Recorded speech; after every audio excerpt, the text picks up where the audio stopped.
Today, I live out every poker player's dream as I get into the craziest hand with pocket aces. I've played over 500 hours of live play and this has never happened to me. Welcome back to the channel. My name is Ace. I am 22 years old from New Jersey, going back to the private home game scene today. I can't wait for you guys to see this hand. Without further ado, let's get right into it. We arrive for the game a bit early and decide to put on some ace poker to watch and burn the time before everyone gets there. I love these guys, they're all super nice to me, and we decide to start play a bit short-handed, so I'm actually in the big blind here and the cutoff opens to $15 and I put in the call. Going to a flop here in which we flop a 7, so when he c-bets for $20 I decide to continue and put in the call, and boom, we turn trips. So now when he checks to me, we obviously are going to bet here, so I bet out for $40 and he once again makes the call. So things are looking up. We might be able to get some good value on the river here, and we see an amazing river as it's a king. If he was continuing with ace king, king queen, king jack, etc, etc, he now has top pair. So he decides to check it over to me, and now I bet $150, and he doesn't think too long before showing a jack and making a fold. So maybe the king actually heard us, and now let's go to the next hand. Now still short-handed, we look down at pocket queens. It folds all the way to me in the small blind, and I open it up to $15, and the big blind's like, oh, I guess you don't chop. And I always do. I ask everybody if they want to chop, but we're short-handed, so I'm like, okay, let's just play it. I mean, we've got a good hand. So he's like, yeah, I'm just kidding, I'll call. So he makes the call, and we're going to a jack high board, which is obviously pretty damn good. So I continue here for $15, and he thinks about it for a short amount of time and decides to put in the call. Good situation here until we get the ace on the turn, and it's pretty interesting because, like I said, we're short-handed, so I don't think he's going to have a strong ace. He asked jokingly if we could chop. I think he does have a jack, and that's a pretty shitty card, so we probably should check here, but I continue for $35, and he thinks about it for a really long time, to which I actually thought he was putting in a raise, but he eventually does decide on putting in a call. And when the river's clean, it's a pretty weird spot here because we could turn our queens into a bluff, we could value bet. What worse hand is going to call us? Is a jack going to call us down? I'm not really sure, so I toss out $110, and I always say you shouldn't really be betting without a purpose, but I did it here. Don't sue me, don't kill me. And he thinks about it for an eternity and decides to fold queen jack. So wow, he hit his jack and we couldn't get any value. The ace was a bad card, and let's head to the next hand.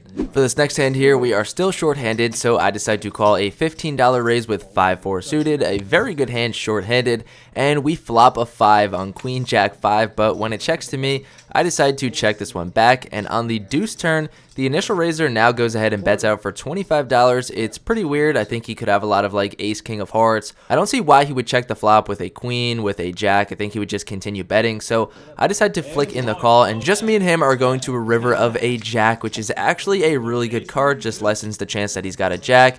And when he decides to bet out for $100 here, I do think it's a bluff. I do think, like I said, the jack coming on the river is just less likely that he's got one, that he's got a good hand. Like I said, I don't see how he would check the flop with a queen.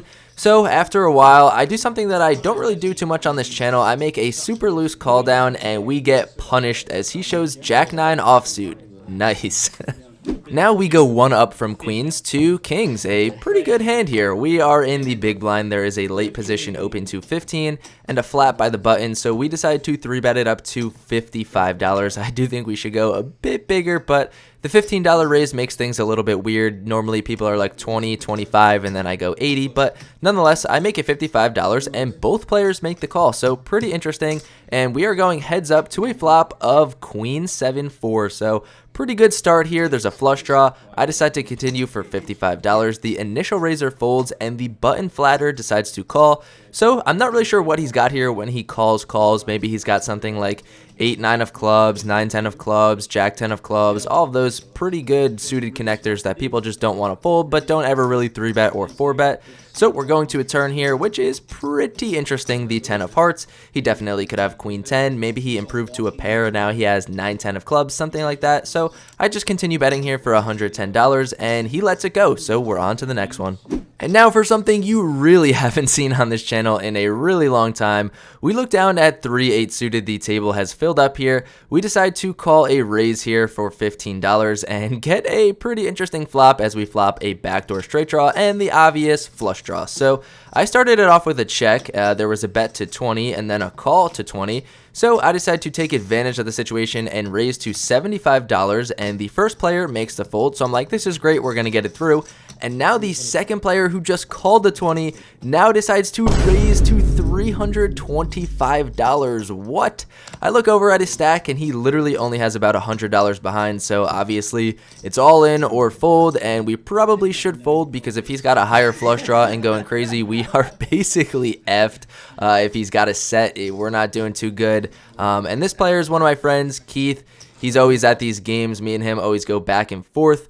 He is on the tighter side, so I do feel like he's got a strong hand here. And he was busting my balls because I won a big bomb pot off him a couple sessions ago. So I said, you know what, Keith, let's gamble. I'm going to give him some rebate from that bomb pot. I'm happy to get it in there, mix it up at this game. Like I said, I love these guys. Happy to give them action. So I go all in, and he snap calls, obviously, for like his $100 more. So you know, he says, how many times you want to run it? And I say, whatever you want to do, buddy. And he says, let's go twice.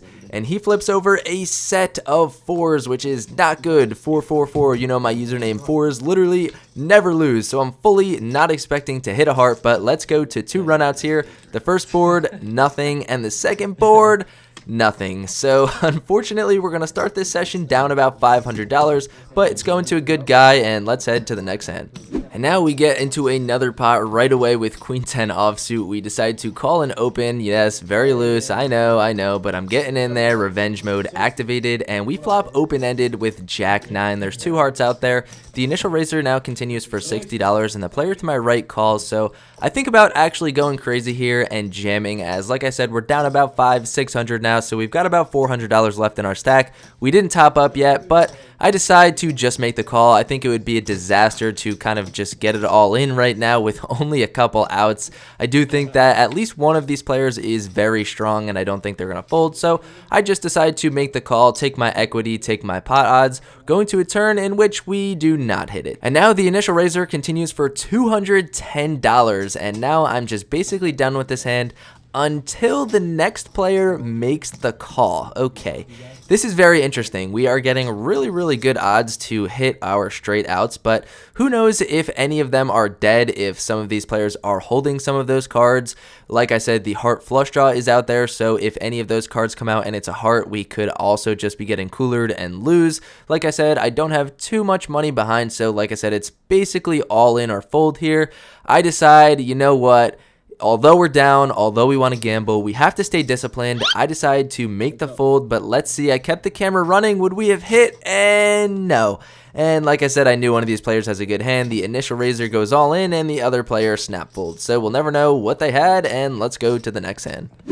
Alright, our gambling mode is just all the way activated. We are down to about $450. I don't want to top up yet because I want to see if I could get it all in and, you know, double up before I do that. So I decide to call a raise to $25 from the button here. And wow, what a flop. We flop a pair, a flush draw, just the absolute world. It checks to me, and I decide to bet out here for $30. I would absolutely love to get my stacks in with the initial raiser, one or both of these players. Who knows, the initial raiser decides to call, and now the other player comes out of nowhere and decides to check raise to $150. What is going on? I mean, we're absolutely creamed if somebody has a set, but if he's just got an overpair or top pair, maybe he's got a straight draw, maybe he's got a flush draw and we could hold. It'll be super weird if we're up against a higher flush draw, because then instead of trying to hit our flush, we'll actually try to fade the club and just hold with our 7. So I pretty instantaneously decide to go all in, and like I said, it's somewhere in the ballpark of $400. So I mean, I don't think the player who raised to 150 is going to be folding, but I'm curious to see what the initial raiser does, because like I said, he was the initial raiser. If he's got an overpair and he decided to check this flop, you know, just call my c-bet, now he's got a raise and a re-raise on this flop. What would you do here if you had pocket aces or pocket kings? Who knows? So the initial raiser thinks about it for a little while, and now the player who raised does not snap call, but after a while he does make the call. He says, how many times you want to run it? And I say, I prefer if we run it once. and I do not hit my club, and I say, ugh, you're probably good, and he says, nah, ace high, and I'm like, oh my goodness, he did have the ace high flush draw, and like I said, instead of trying to hit our club, we actually tried to fade it, and we did. So wow, the backwards good luck. I was rooting for a club, but obviously thrilled that it did not come out. Let's go. Let's head to the next hand. Doubled up, almost back to starting. Let's go. All right, just 8 minutes later, we get into a crazy hand here with ace king offsuit. We decide to open things up to $20, and we only get one caller just from, you know, pretty splashy player named Bullets, and he's drinking some wine. Classy guy at the table. In the last video, somebody was drinking wine. I guess everybody here likes their wine, so all right, we flop a king. We decide to c-bet here for $30, and he makes the call. On the heart turn, I don't think he's necessarily going to have a flush, but I do think this may be action killing, slash we could give him some rope to a loose aggressive opponent to go crazy and bluff, knowing that I'm probably capped to one pair after just raising, c-betting the flop, and then checking here. So I check it over to him, and when he continues here for $30, there's nothing that I'm going to do except for make the call. I'm not going anywhere. Top pair, top kicker, and let's just see what the river brings. And oh my goodness, the river is a 5. Now we have a full house, but it does suck if he had king queen, king jack, anything like that, because we're just chopping kings full of 5s. I check it over to him, and now he cuts out and bets $225. Like I said, I just doubled up right back to about starting, about $950 here. So I mean, although I do think we're going to be chopping a lot of the time, I do think we have to raise here, obviously, as there's basically only one hand that beats us with a 5. If he's got that, I mean, kudos, dude. So I decide to move all in, and he snap calls. So I'm like, you have a king? And he's like, nah, I have the nut flush. And I'm like, oh my god. The dealer starts counting out the chips, and he's like, oh my god, I'm an idiot. I didn't realize that there was 3 5s out there. So we double up through a crazy mistake. He did have the nut flush. We got so lucky on the river. He would have got that 225 for me had it not come the third 5, because I'm just never folding. And oh my goodness, what a sick hand. Look at these mountains and mountains of chips. And now we go from down $500 to just in a 15-minute span up about $800. Let's go. All right, time for the hand of the night, the hand that I teased in the intro, the craziest hand I've ever played with pocket aces. We decide to be a little bit sneaky. We limp under the gun, and the cutoff opens it up to $25. I decide to put in that limp 3-bet to $80, and guys, when people do this, it's basically always aces and kings. But in this game, I'm not just gonna raise to 20, 25 and get like 5 callers. Let's try and be sneaky and go for the limp re-raise. And just he makes the call. So we're going heads up to a board of 9-3-3. I think we have an absolute stranglehold, an absolute disgusting lock on this hand. I don't want to c-bet and have his like king queen, you know, jack 10, anything that he's got, just fold here. I want to try to give him some rope, try to let him hit top pair and get some value after that. Maybe we'll give him some rope to bluff, and oh my goodness, rope we did. He decides to cut out his chips, and it looks like he has about $250 in there. So I'm like, okay, maybe he's going to slightly overbet jam. We snap call and we win, or maybe he's got a flush draw. Hard for him to have a flush draw because we do have the ace of diamonds, but he cuts out his chips, and I did not see that he has a $500 chip. He goes all in for $725. What? I pick up my aces right away, and I'm like, wow. I mean, I call. What else am I going to do? I'm not folding. And he's like, oh, boy, can we run it twice? And I'm like, sure. So the first run out comes queen 3, and I'm like, okay, that's bad if he's got pocket queens. But the second run out also comes a queen, and he's like, yeah, you're good. Stands up and leaves right away. What? What just happened? I just got absolutely gifted over $800. I mean, do I go out and buy myself a Louis belt? Do I get myself a new phone? What do I do with this? Like, I feel like somebody just handed me $800. This is the craziest thing by far that has ever happened to me in all of my live poker play. I mean, I hope you guys are just as dumbfounded as I am, because I don't know what happened. He never showed his hand, got up and walked. What do you guys think he had? What was he doing? I mean, what the heck? So yeah, we're building quite the mountain, and after a disgustingly bad start, we're up almost $1,500 in the day. I mean, can you ask for a better quick turnaround than this?